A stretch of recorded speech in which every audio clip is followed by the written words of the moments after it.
Macam ni lah. Hidup ni kena relax-relax. Okay. Disebabkan laki nak makan patin, masak lemak patin tempoyak.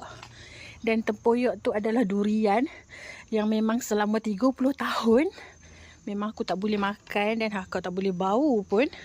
So kita masak dekat luar. Untuk elakkan bau durian ni masuk dalam rumah. So kita boleh buat, aku boleh buat. Cuma tak tahan dengan bau durian tu. Busuk weh. So inilah dia patin tempoyak. Tak siap pun puas tutup hidung sebab nak blend dia kan. Laki nak makan tak apalah. Kita raikan perbezaan tu. So kita buat. Okay. Harap sedap lah. Sebab dia tak ada nak tester. Tak ada. Okay. Siapa yang tak makan durian macam kami, macam Hakak juga, apa komen kat bawah.